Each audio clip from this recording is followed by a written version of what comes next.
Okay, let's go ahead and get started. I'm Charlie Smith, the Executive Director of eSig, and I want to welcome you to our monthly webinar series and give you a little bit of background on eSig. For those of you not familiar with eSig, we're a membership-based nonprofit organization providing our members with objective information, resources, and networking opportunities in support of renewable energy and energy systems integration decisions. We do this through workshops, tutorials, webinars, blogs, working group and task force activities, and producing technical resource materials. We also serve in a leadership role with the Global Power System Transformation Consortium, the GPST, whose mission is to bring together key actors to catalyze a rapid, clean energy transition at unprecedented scope and speed. eSig leads Pillar 1 of the 5 pillars, which deals with the research agenda for the system operators. More information on the GPST can be found at globalpst.org. We had a great in-person fall technical workshop at the end of October in San Diego with temperatures just like Minneapolis the year before, which is to say up in the 70s, not the 40s, with an attendance of 250 people. What more could you ask for?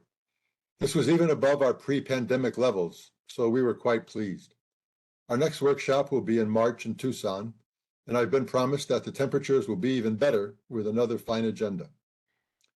Our workshops and monthly webinars are open to everyone, so please feel free to register anytime on the eSig website.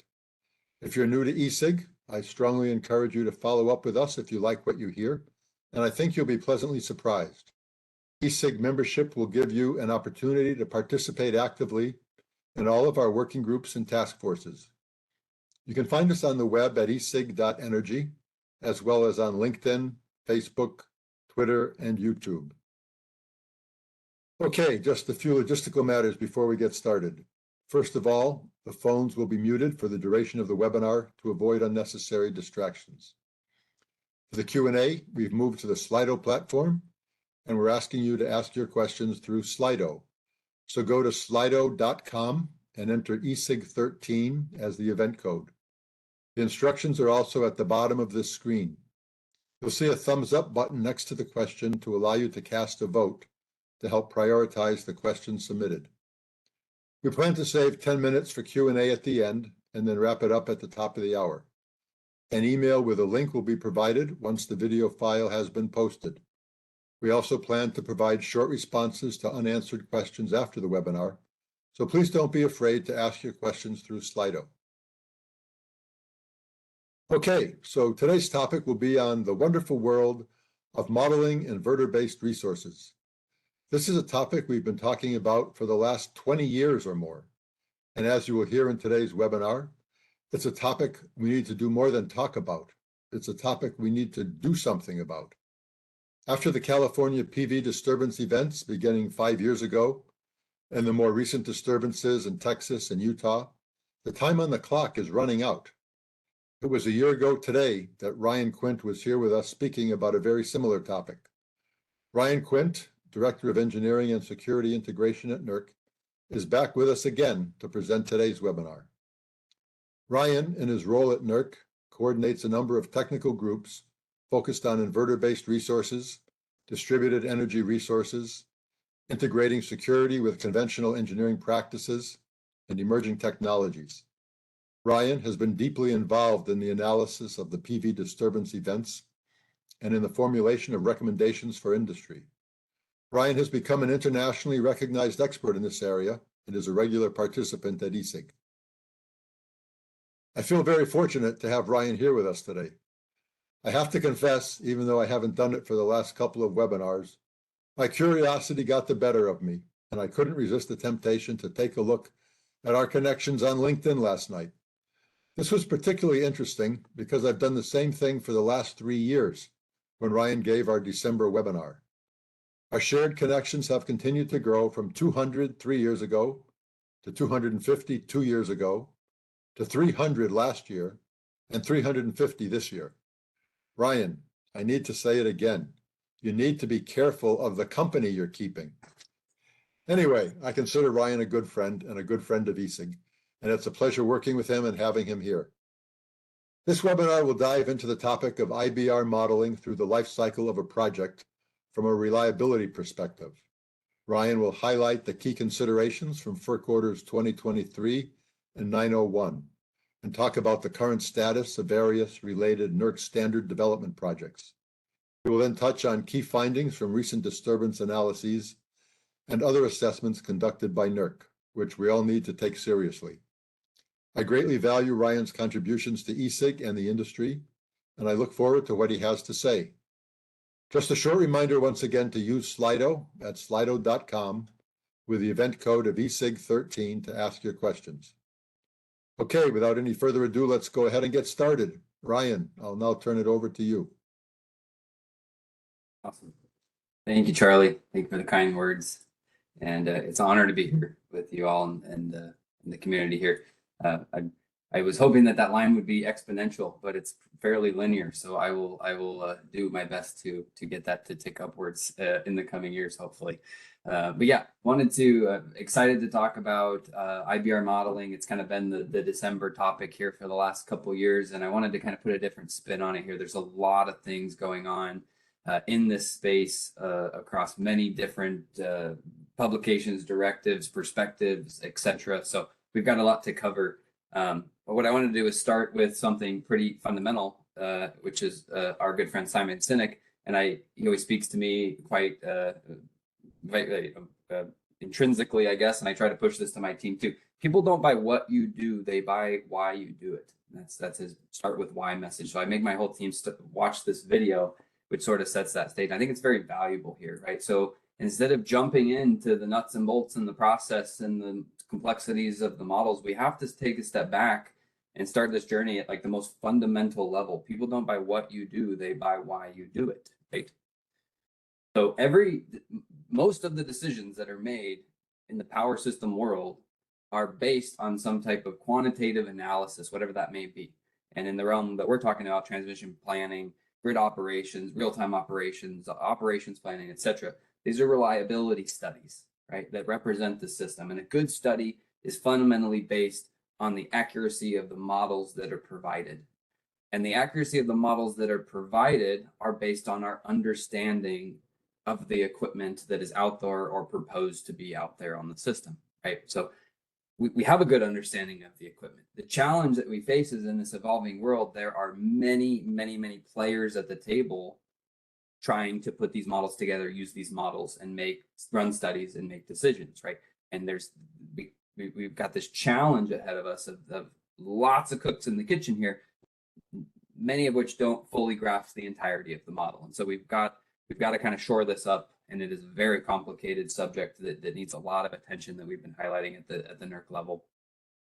Switching my analogies, because the NERC team's been using this analogy, but with kittens and tigers, and so I'm going to try a new one here just for the fun of it. And this is illustrative, and I will give many caveats. But the whole point here is we're running a lot of reliability studies with these models, and we think we're getting this absolutely stunning barn that is highly functional, aesthetically pleasing. It's got 25 stalls. It's got a beautiful pitch line. It's got doors in the front and the back. It's got windows. It's got, troughs for the horses, etc. And what we end up installing is more of a lean-to. Now, don't get me wrong here. Don't misquote me. We are not building solar and wind plants that are falling over in any way, shape, or form. But hopefully you get the message that we're not necessarily leveraging all those bells and whistles in that design process in terms of what gets installed. And so sometimes the resources are now, we're identifying through these disturbances that they're not able to withstand the test of time. They're not designed to meet normal grid fault events. They're not configured, programmed, set up, designed to withstand over voltages or overcurrents, or they've got controller issues, right?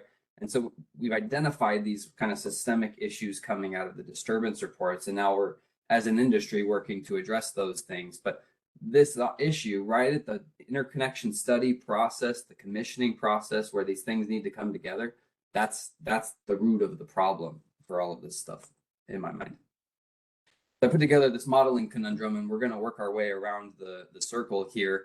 And so due to the sake of time, we're just going to jump right in. We might as well start with IBR kind of modeling fundamentals. I'm not going to go through what is an inverter-based resource, what's an inverter. I'm not going to show any block diagram. I'm going to go much more high level than that, right? we've got three types of models during the interconnection process. There's also short circuit, GMD, etc. But I'm focusing here on standard library models, user-defined models, both of which are in the positive sequence world, and then EMT models. Those are the three that get most of the attention because those are the types of models used in the interconnection study process to make these decisions, right? At the highest level, standard library model is a simplified representation that's intended to sort of be standardized across the products.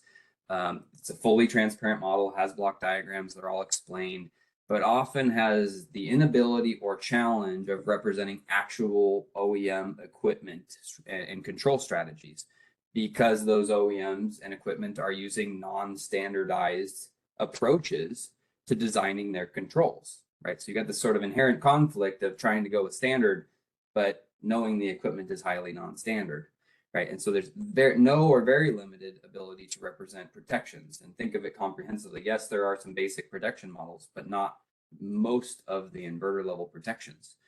User-defined models make a leap. They're much more detailed. They're even sometimes real code type representations or very detailed block diagrams.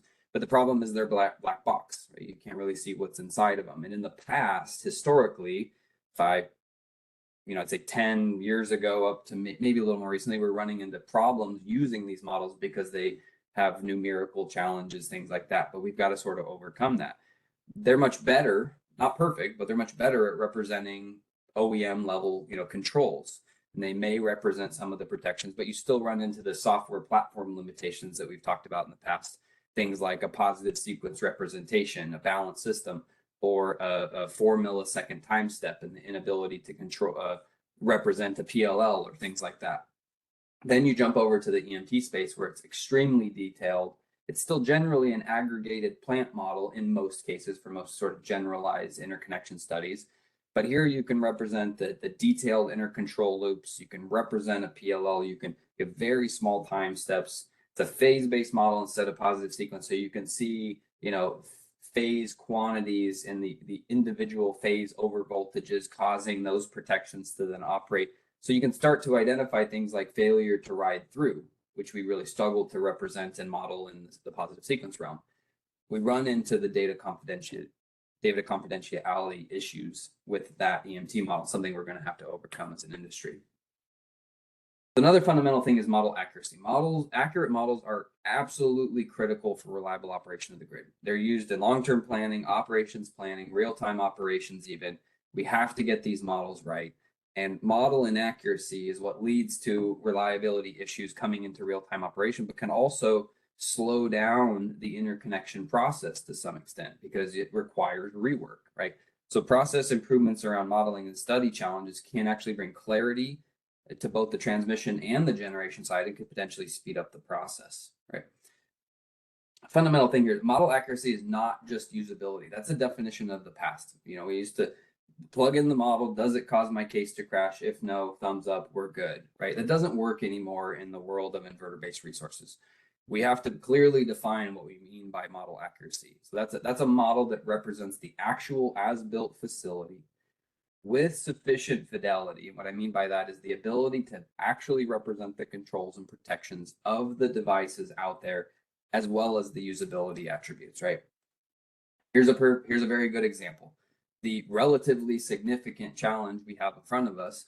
This is OEM supplied data, right? I'm not going to name the OEM, but this is straight from an OEM. And in my mind, that's proof that there's a standard library model and a user-defined model, right? Laid on top of each other, coming right from the manufacturer, right? For a grid fault and the recovery out of that grid fault.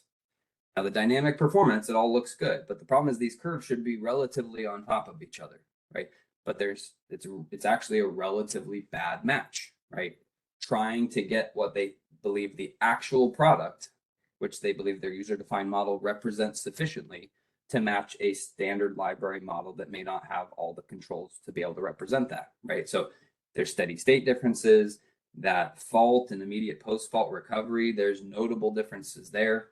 But then there's much more fidelity in the user-defined model to pick up on oscillatory behaviors. And you see that in the active current recovery, right? Squiggles in one and not the other, which is highlighting, oscillatory behavior that we need to analyze in more depth, right? So we were able to do better stability assessments when we are using these user-defined models. Now multiply this 1,000 or 2,000, and that's what we have out there in the system, right? We have many different models out there, all of which need to represent the actual equipment. And so this is not a one-off issue. This is sort of a system-wide issue that we need to stay out in front of. So let's jump to the NERC world here in terms of the disturbance reports and the alerts. We've published an encyclopedia at this point of disturbance reports going all the way back to the Blue Cup fire in 2016, multiple alerts, even a recent alert, and lots of findings about performance, but also findings about modeling, which I want to focus on here. And really, we strengthened our our perspectives on modeling coming out of the Odessa event. And this is a relatively infamous table where we went through and we said, can all of the events, here are the causes of reduction of IBRs that we've seen today in terms of what NERC has analyzed. Can we represent those in positive sequence and an EMT? And that left-hand column has a number of no's with a ton of caveats. And the right-hand side has mostly yeses with a couple caveats, right? So you don't get into the details, blur your eyes. It's relatively lots of no's and lots of yeses, right? Which is highlighting that there's a strong need to move towards EMT analysis, which collectively as an industry, I think we've recognized, and there's a lot of work going on in that area. The other thing, this is circa 2022, this is ERCOT's answer to the question of, you have the models, you have the positive sequence in the EMT models. Do the models you presently have represent the equipment in sufficient detail to be able to represent all these causes of reduction? And we got, this is straight from their response, we don't know, right? And ERCOT's one of the leaders in this space. And it wasn't, we don't know because we're not doing the work. It was, we don't know because the models are either black box or the documentation isn't clear, or we can't really tell whether the protections are there. Sort of challenges abound. And so ERCOT's been doing a tremendous job revamping and enhancing their model quality assessments, adding in a number of requirements to get better, higher fidelity models. But this is not an ERCOT problem. This is an everybody problem, right? So we need to learn from this and kind of leverage this and move forward as an industry to establish better model quality checks, establish usability criteria so that we can overcome some of these legacy problems with the UDM models and things like that. The two reports I'll highlight. Charlie mentioned one of them. We had the Southwest Utah disturbance in April. Lots of legacy facilities, older vintage, mid 2010s type time frame. Almost 1,000 megawatts of resources lost. Inverter tripping issues predominantly. And challenges with industry not taking action to adopt the guidance put out by NERC. We've heard this message many times. We did a light modeling assessment, but because these were legacy facilities, the transmission planner didn't really have good models, particularly EMT models for these plants, which is sort of just something to highlight in that if we don't have the requirements to gather the models, we're likely not going to be able to get the models. That we hear that time and again, and we have to be cognizant of that. That is a good driver for the need to enhance modeling requirements now and not later. Fun fact on the Southwest Utah disturbance, we had a follow-up Southwest Utah disturbance that is almost exactly the same location. And so we can kind of do a compare and contrast, and that analysis is now underway, and we should have a report coming out in the next quarter or so. We also had two events in California on battery energy storage, and that's same story, different resource, now involving batteries, systemic inverter tripping issues. We saw some inadequate ride-through assessments being conducted, poor commissioning practices, bad data, lost data, we don't know what the data is type thing. And we started doing a basic modeling check on the models that were gathered in this case, including EMT models. And we've got lots of questions essentially. So we're conducting a more extensive modeling assessment of this event, which may lead to future actions in this area at the Euro enterprise level. And an important thing to focus on here is these are brand new facilities. This isn't like the Southwest Utah event where they're 8 years old or whatever. These are relatively brand new facilities, had just been commissioned when the event occurred. So jumping into the standards realm, there's a ton of work going on the standard side, but first I want to highlight the IBR registration activity. So if you're not following this closely, FERC ordered NERC to develop a work plan that will bring the registration criteria down. So there's rules of procedure changes going on, and essentially new functions within the NERC realm around GEO IBR and GOP IBR. So we're not changing the BES threshold, but we are reducing the registration thresholds down to 20 MVA at 60 kV and above, whereas the BES threshold is 75 MVA at 100 kV and above. And so there's this area in there that accounts for, I believe, tens of thousands of megawatts of resources out there that are now coming into the fold of NERC. The question that's looming out there is, well, what standards will apply to those resources? That is a next step in the work plan. It's a 3-year work plan there, so that will come later. There's a number of projects. These are only the modeling related projects. There's probably 24 NERC standards projects underway right now. Significant activity around enhancing the NERC standards based on all the data we've gathered and moved forward over the years, from generator ride through to model verification practices to establishing an IBR definition. Mod 25 and PRC 19, that's the active and reactive power capability and plant coordination standards, disturbance monitoring, transmission planning, modeling, the spectrum of EMT modeling, and likely more on the horizon with Order 901, which I'll get to here in a moment. But first let's jump to FERC Order 2023. This has been out a while. It's been a hot topic. Industry is working to implement it. And that order was focused predominantly on the interconnection process enhancements. There was a carve out for reliability centric type stuff, things like modeling, which I'm going to focus on specifically here. But this was a very large order and with some items in it focused specifically on reliability attributes that NERC brought to the table through its filing. So there's modifications to the pro forma procedures, both large generator and small generator, that require each interconnecting customer of essentially an IBR plant, they call it a non-synchronous generating facility, to submit to the transmission service provider a validated user-defined RMS positive sequence model, an appropriately parameterized standard library RMS positive sequence model that includes block diagrams of the inverter controller and the plant controller, and they include a new table of acceptable models in the appendix, with a caveat, or models approved by WEC as kind of the clearinghouse and developer of many of the standard library models that are used today. And then lastly, a validated EMT model if the transmission provider is performing an EMT study as part of the interconnection process. And then they go on to define how they define user-defined model. So those 3 models now are required in the interconnection procedures to be provided as part of the interconnection request. Some important caveats, very important caveats, that requires proposed modifications to the interconnection request to be accompanied by updated models. So the request changes throughout the life cycle. You go from the interconnection request to the feasibility, which is now kind of a cluster study approach with a first ready approach. Right. So as you're going further along the process, you gain more understanding about the equipment being installed. The language is very explicit that any changes must be accompanied by updated models, or you're sort of in breach of the procedures. They've also explicitly highlighted cure periods for model deficiencies, using terms like incomplete or invalid when an entity is failing to meet any of the requirements established.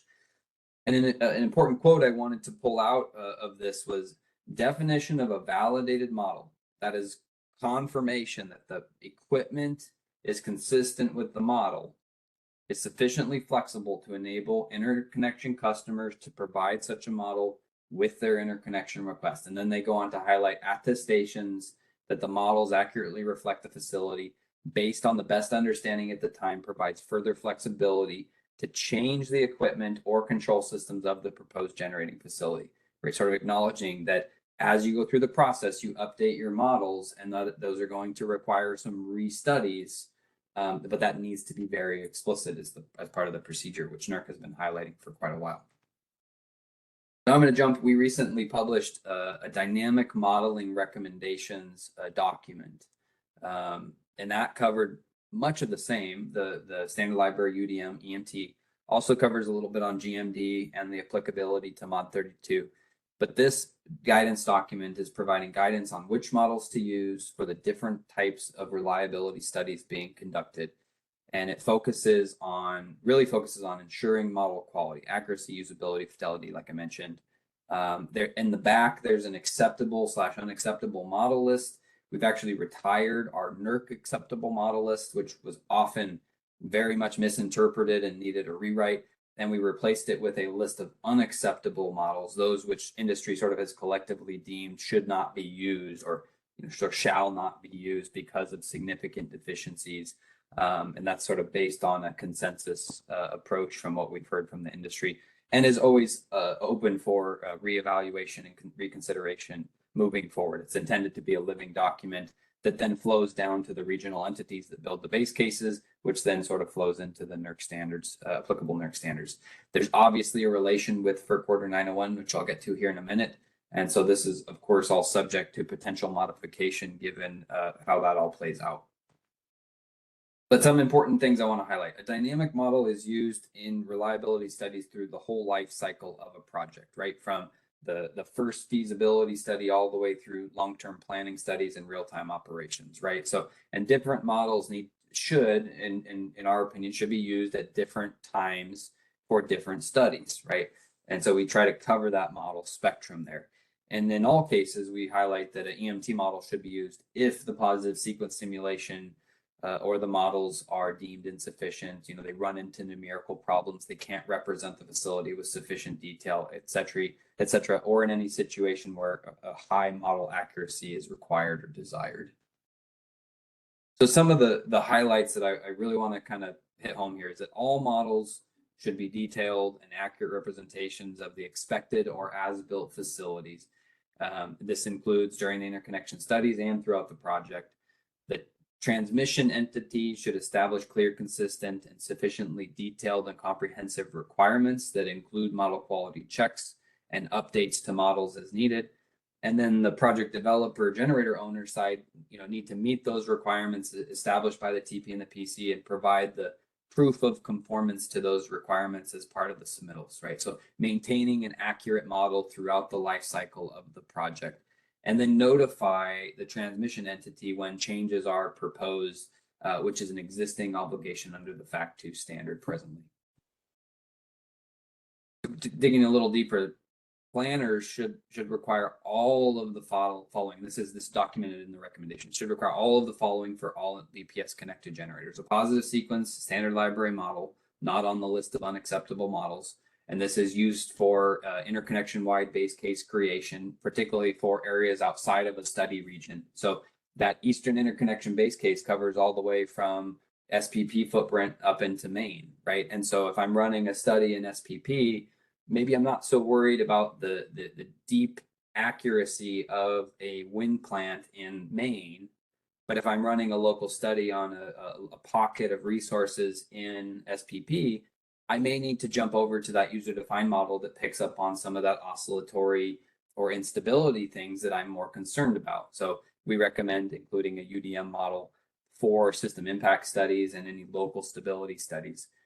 In addition to an EMT model, we've learned as an industry that if you don't gather that model at the time of interconnection, it is very hard to get that model down the road. So all interconnecting IBR should have an EMT model provided as part of the interconnection process. We highlight again that they should be accurately parameterized, site-specific in terms of control, settings, protections, etc.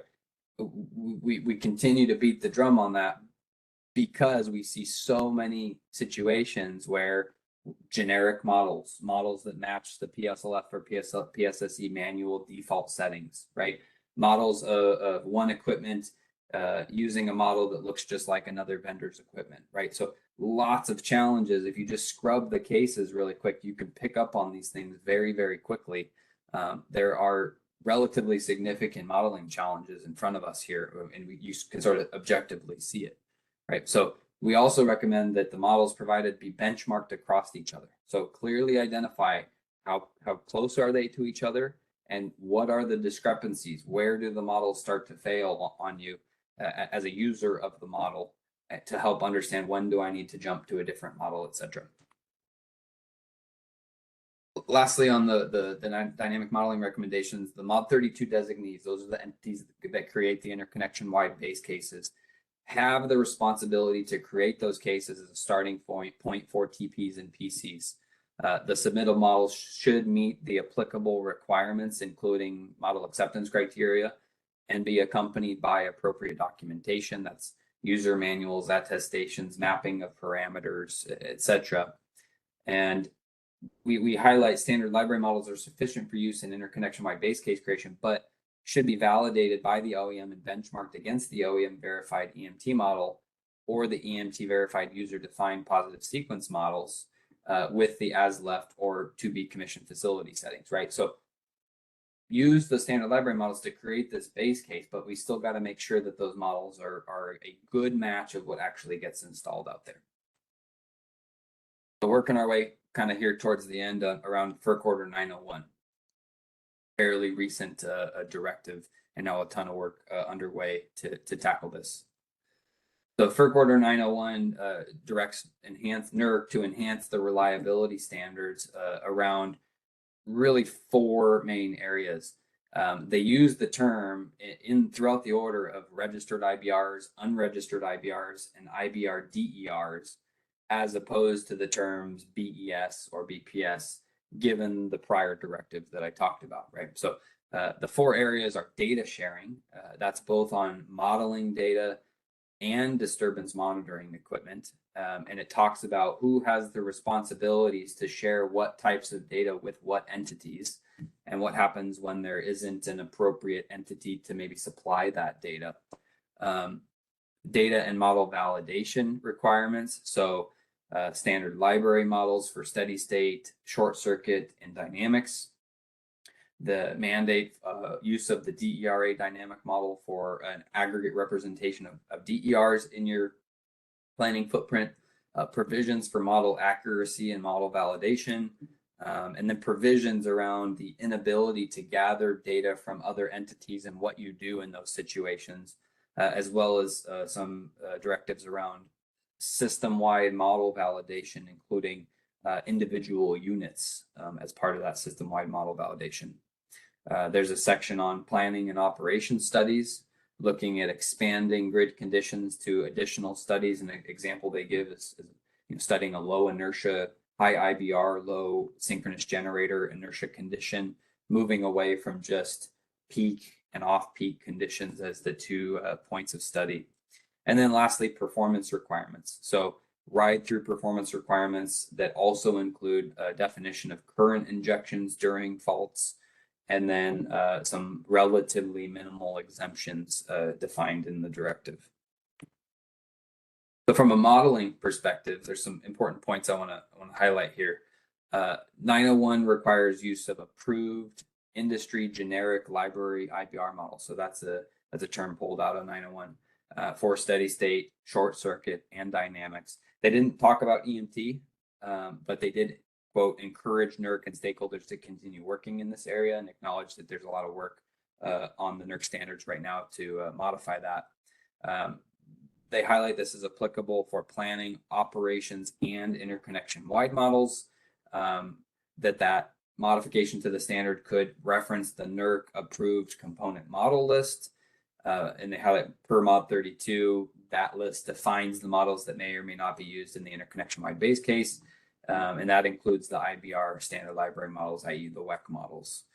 They highlight we declined to allow NERC the discretion to include alternatives to the approved industry generic library models. And they similarly declined to allow the transmission service provider to the discretion to diverge from the approved nationwide component model list. So again, read the order in its entirety, but those are some very important snippets pulled out.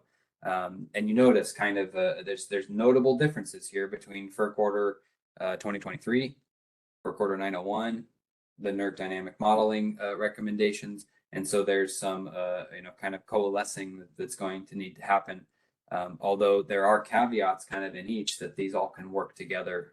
And in my mind, I think they can work together quite well as long as we kind of shore up some of these perspectives. Like I mentioned, Order 2023 includes the provision and use of user-defined models for interconnection studies. FERC Order 901 doesn't touch the interconnection study process. It's focused on standards enhancements. So there is a notable difference there that has to be taken into account when we start looking at these two directives side by side. First, did express differences, and again, I'm pulling this from the directives. Differences between the interconnection studies and the planning and operation studies, and highlighted a couple of things here that I thought were notable. The interconnection study models are not typically shared or combined with models from neighbors. And there's concerns with data sharing issues, confidentiality, model combination, model convergence, model transparency issues.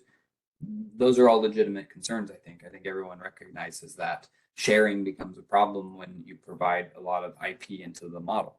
But it also presents some model quality challenges for us, right? So also did not disallow TPs and PCs from collecting UDM models. They simply mandated standard library models be provided, but didn't say that you can't also gather additional models, right? So it's not precluding the provision of other models, but it did prohibit them from use in the interconnection-wide base cases per the Mod 32 standard.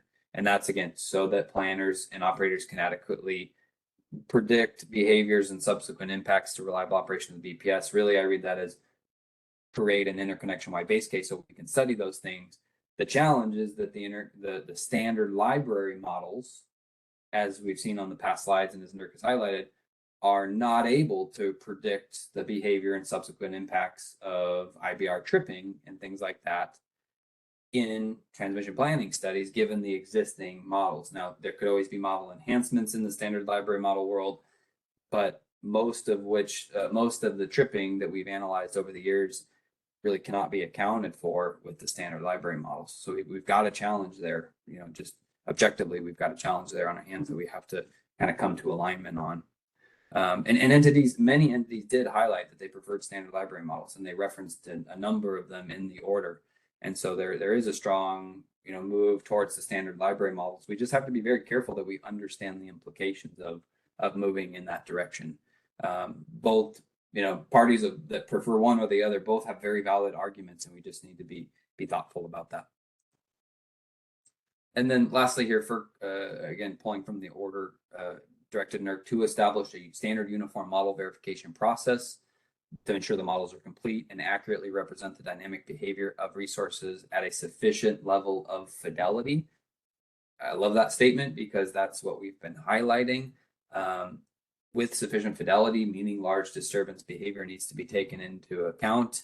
And then they highlighted that there's consistency. We need consistency among the FACT2, Mod 26, and Mod 27 standards.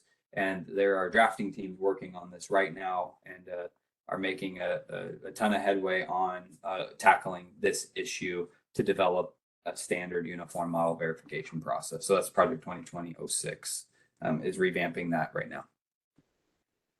This is my last slide. I pulled it from an EMT presentation, but it's actually valid for modeling in general. And in some of our EMT documentation or guidance, we've got kind of this 5-stage process for modeling, which leads up to studies. And it's establish requirements, conduct model quality assurance tests, make sure the model is good, accurate, high quality.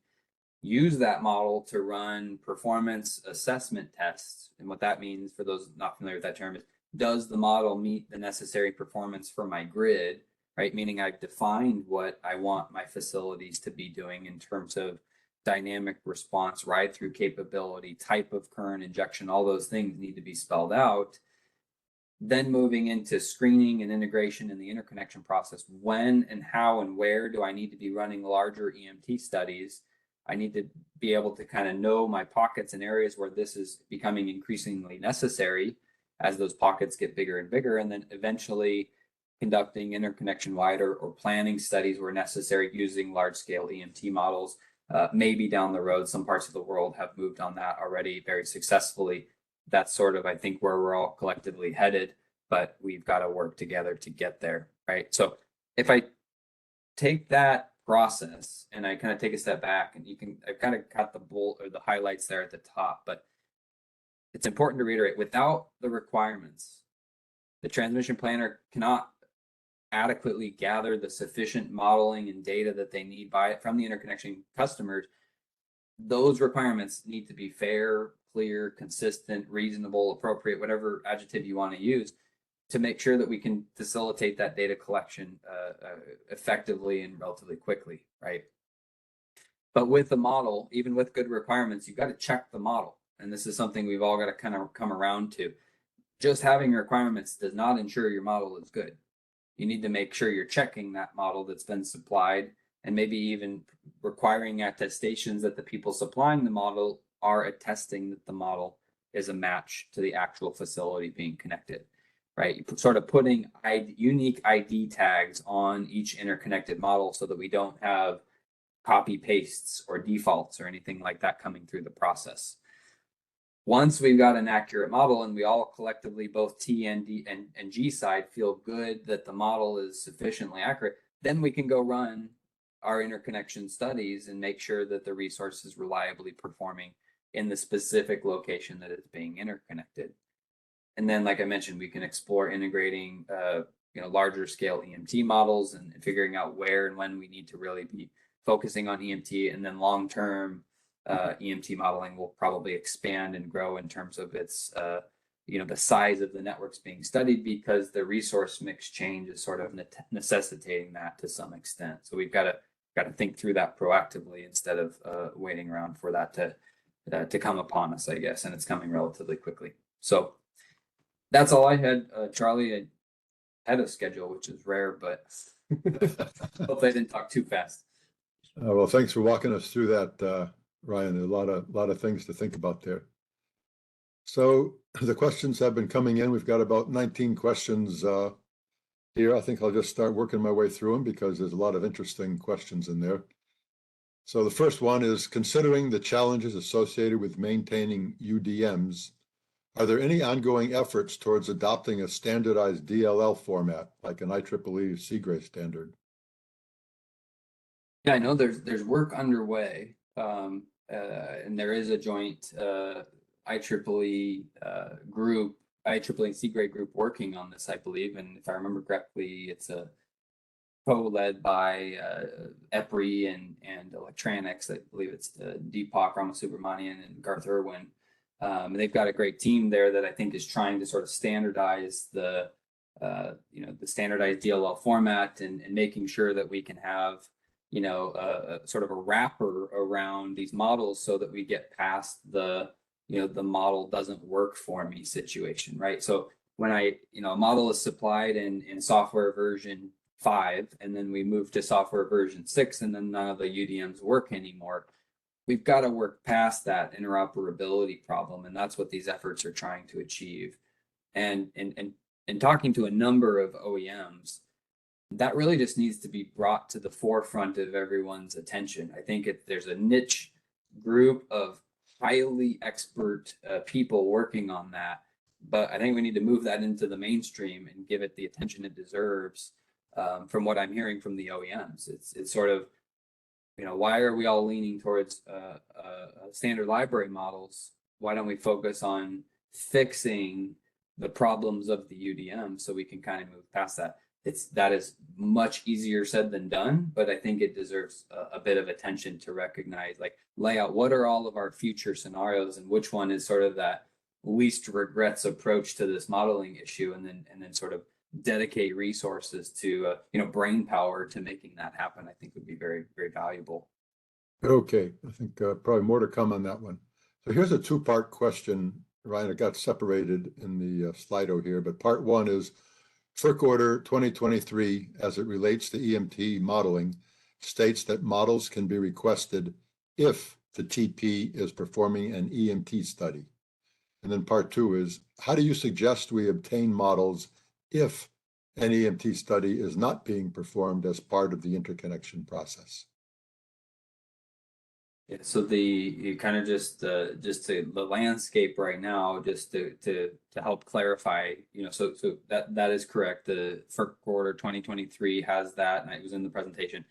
If an EMT study is being conducted, then the transmission provider requires an EMT model be provided. The SAR that was developed in the NERC world around modifying the NERC reliability standards in this area was, to the best of my knowledge, written in a way that said all interconnecting BES IBR resources shall provide an EMT model.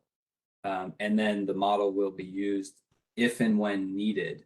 And from my vantage point, from what I've seen internationally, that is the way to go, in my opinion. That we've heard this from many experts around the world, in Europe, in Australia, etc.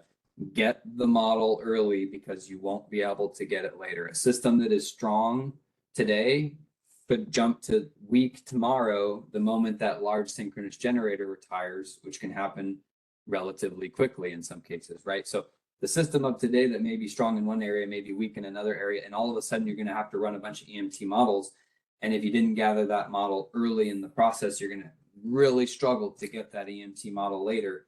And that is why that SAR was written the way it was, based on the work that had, the background that had been done and gathered to come up with that technical basis. So we'll have to see how that plays out.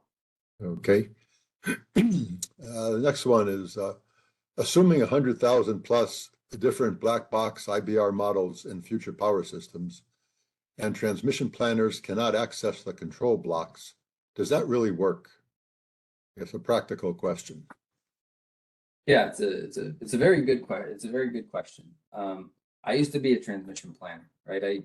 I can feel for the planner that's plugging in models and they don't quite know what it does, and I can particularly feel for that planner when the model crashes and doesn't work and you have no clue to understand why that is. I've been in those shoes, right? Running a simulation and it explodes halfway through the case, through the simulation, and I have no indication what happened. And I spend a month trying to debug this study, right? And it comes back to some random one-off thing. But UDMs can create challenges in that case. But I think collectively in the industry, we're kind of working through that and moving past that. What I can say is talking with the OEMs, and this is pretty prominent across the OEMs, is that when the OEM supplies a model for the interconnection customer, that model should not be tweaked, modified, changed, and reparameterized because it's specifically configured for that specific location. Now, early in the process, it may be a somewhat generic model, but it is supposed to be representing an actual product with actual settings so that the planner can run the studies and make sure that it's reliable. So, I can see both perspectives there. We need some flexibility to understand, the things that can be tweaked and modified and changed. But what I hear consistently from the OEM is any tweak, modification, or change to my equipment needs to come through us because we're warrantying this equipment based on the data we've provided you. So maybe that's a slight shift from the synchronous world where, as a planner, you'd fiddle with some of the control settings to get things to work. That doesn't seem to be the case anymore. So I think we need to dig in on that topic. That topic alone needs some attention of, do we or do we not, as an industry, fiddle with the model once received by the interconnecting customer? Because that is at the root of the question that was asked. Okay. Following up on that question, are standard library models sufficient to capture the causes of reduction and performance issues seen in the NERC disturbance reports and in the alert?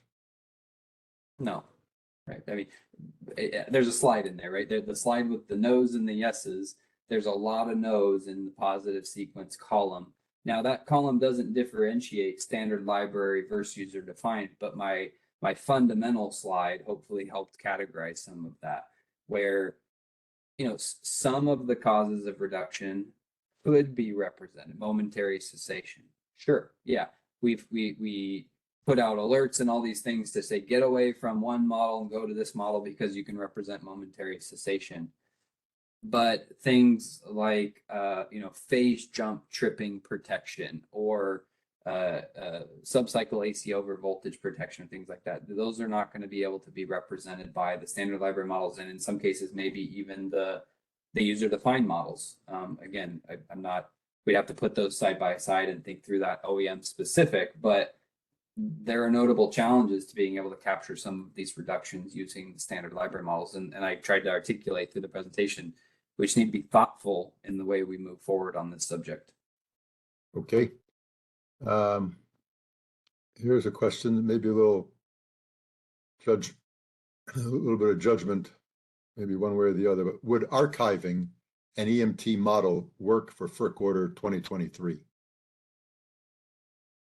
Yeah, Mohammed, I'm happy to talk with you offline. I'm not sure what archiving means in this case, and I don't, I can't speak on behalf of what would be allowable or disallowed by FERC Order 2023. So I'm not gonna, I can't give a definitive answer to that, but I'm happy to talk more about the concept. Okay, let's follow up on that one. So what are your thoughts on the specification for standard library models in FERC Order 901? I think I answered that in the prior question, that we just have to be thoughtful about it, right? There are notable limitations. It's been directed. It's in FERC Order 901, and now NERC internally is looking at how we're going to move forward effectively with standards enhancements, and which standards, what do we have underway, what standards need to be, what standards do we already have covered, what standards do we maybe need to make a modification to an existing project, and then which standards do we need to maybe open up a new project. And all of that goes through an industry comment period and industry involved process. So there will be lots of opportunities to weigh in there from an industry perspective. But we do have to really think, what has been directed, and are we going to miss things, right? So we've highlighted in these past reports that we have some challenges with some of these standard library models not being used appropriately or not being parameterized appropriately. So we need to make sure we shore up some of those risks associated with or based on how we move forward in changing the NERC standards. Okay. Here's a question from Andrew in the land down under. I think Andrew got up early this morning or early tomorrow morning to listen to you. He'd be interested in your thoughts on the need for aggregated models for small-scale IBR, e.g. rooftop solar, and potential impacts on system security.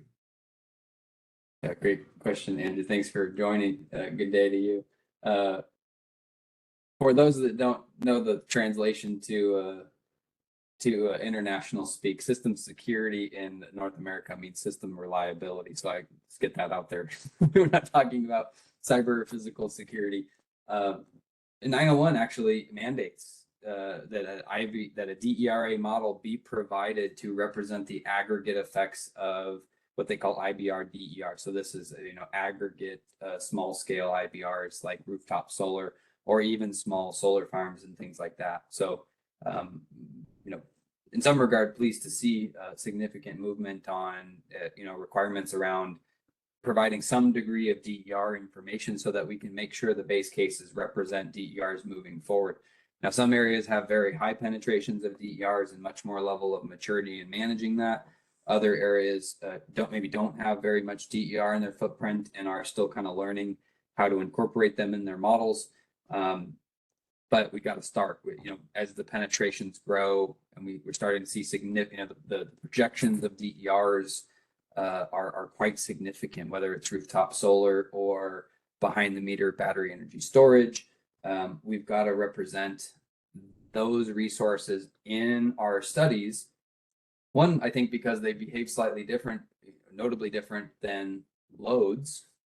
And two, they offset bulk power system generating resources in terms of a lower net load. And so we're sort of losing essential reliability services to some extent, and we've got to make sure we maintain and have an adequate level of reliability on the bulk system. So my thoughts are we absolutely need it. A number of the NERC documents have highlighted it over the years. All aggregate DER should be represented in some capacity, right? And you can relate this to load actually, right? Where we don't have a threshold for load, at least to my knowledge, where we say below 100 megawatts, we ignore it, right? No, that 100 megawatts of load gets modeled in the base case. And the same concept applies to the DERs. In aggregate, as they spread, it becomes a significant amount. And if we just ignore it until some threshold, we're kind of behind the ball on that. So, I've seen good examples of even a small amount of DER can cause a transformer to overload, for example. You're going from 99.8% to 100.2%. Well, in the normal system, grid perspective, that would be cause for a project, right? And so those things can exist in some regard when you incorporate or represent your DERs. So that's my 2 cents there. Okay, speaking of good examples, is there some jurisdiction you can point to with effective or best-in-class IBR modeling practices? I think there's many. I think actually there's bits and pieces you can pull from different entities. So I don't know. I will probably actually refrain from highlighting any specific entities here. It's kind of a loaded question, but I will say that many different entities are dealing with the same challenges, and they have a good reason of why they're doing something one way versus the other. This is why, in some regard, you don't see a uniform a national or international standard that says everyone must do exactly the same thing, because there's so much of localized flexibility that needs to be, allowed to some extent, right? So you can pick bits and pieces from different entities. If we were to maybe put those all together as a best in class practice, it's not that easy, right? But we could maybe do something like that. Yeah. Okay. In ERCOT IBRWG, or in ERCOT IBRWG, it was mentioned that developers are going for generic models because UDMs are hard to obtain for TSAT. Any thoughts? I don't know. I don't have thoughts on that one. I'm just gonna plead the fifth on that one. I don't, the TSAT specific software platform, I'm not going to comment on that specific thing. I will say, I think generally, easier to get a generic model versus a UDM. That would be a question of that would be specific to the OEMs. And I would love to hear what the OEMs have to say about that, not specific to one software platform. But which one do they prefer, and why? And is it easier or harder to get one or the other? We need to hear more from that perspective, I think. Okay. I'm going to take this one here. Just jumped around. It's a comment, but if you want to comment on the comment, that's fine. If not, we'll go on to the next. Although UDM models are more accurate, their control blocks are invisible, which cause significant challenges to analyze the system stability behavior. I'll just let that one go. No, I mean, I've kind of said that. UDMs, in my mind, are more accurate because they have higher fidelity, significantly higher fidelity, which is why they're easier to find and typically black box, because they've got intellectual property in there that a standard library model doesn't have. Their control blocks are generally invisible, although often accompanied by a multi-hundred page document that explains what's inside of it to some extent. And so when we say that can cause significant challenges to analyze system stability behavior, the models work appropriately, we can still analyze system stability behavior, in my opinion, right? We still get the quantities coming out of the resource, just like any other generator or load or transmission line. We still can see what's happening on the system. We use system level dynamic performance generally, right? So do I have an adequate amount of transient voltage recovery? Do I have a good stability margin? Do I have all these things? Right? That's a system level perspective. And even if it's a unit level perspective, I still see the electrical quantities coming out of the unit and can define that accordingly. So as long as we've got the right inputs, some visibility into the inputs, and some and the capability to see the outputs, I think we're fine there. So. Okay, the next question from Chris Culpepper. Chris, I'm just going to refer you down below to Julia's response to there. She's got a link for you to take a look at. And we'll move on to the next one. What is the recommended approach for validating a detailed EMT model of an existing plant? And what are the realistic alternatives for doing it? I would say reach out to on my team, who's leading the EMT task force at NERC, and that is the topic of interest for the task force, and is actually in the EMT task force guideline that they published relatively recently. So the concept of how do we validate an EMT model, there's considerations for equipment level attestations, so model quality attestations coming from the individual OEMs, and then plant level model quality attestations coming probably from the project developer or a consultant or an EPC contractor or whatever, who's actually putting the overall plant model together to say this represents the equipment that is being installed. Now, the equipment level attestations could also be accompanied by factory acceptance tests or other things that show squiggles to say this model as provided does this, and the model matches what the actual product does. Now, when you combine that into a full plant, we've got to get creative, and there's a lot of work going on in IEEE 2800.2 around how are we going to do exactly that. We need to kind of leverage that work moving forward. Okay, I'm going to take one last question and then wrap it up, Ryan. And the question is, the focus of the presentation has been modeling generation. How important is improving modeling of electronic converter-based load response to disturbances? Super, super important. There have been some notable large events, actually, on the order of 1,000+ megawatts of load drop. And these are large loads, right? So the world is evolving, and there's actually quite a focus at the NERC level and kind of region at Euro enterprise level around, do we need to focus in on the impacts that large loads can have on the system? So crypto mining facilities, data center loads, whatever else, right? These are very large loads that in many cases have a very high quality of service requirement. And so they have very functionally useful UPSs installed. And so the moment the grid hiccups, they just get off. And so, well, what happens if all of a sudden a normally cleared single line to ground fault causes 5,000 megawatts of large loads to disconnect from the system? That's equally a bad day as it is for, the solar drop-offs or the other events that we've seen, right? So we have to be cognizant of that. And I know there's been some work in the ERCOT area to tackle that topic specifically around, do we need to have ride-through requirements for large loads, something that's kind of foreign, right? There's no load entity, registered entity under NERC, right, in terms of the functional model. Do we need to, that's a contentious topic and something we really need to take very seriously as we see this electronically connected load growth, particularly very large loads, but also, the growth of EVs, which have a relatively standardized approach. We got to make sure they're grid friendly. So yeah, this is a major focus at the NERC level as well. Okay, well, we're just a little past the top of the hour, so we need to wrap it up. I want to thank Ryan for this really compelling presentation, and I hope you all take his call to action seriously, as the reliability of the bulk power system simply cannot be compromised. As I mentioned earlier, an email will go out once the video file has been posted, and we'll answer the questions we didn't get to and get them posted as quickly as possible.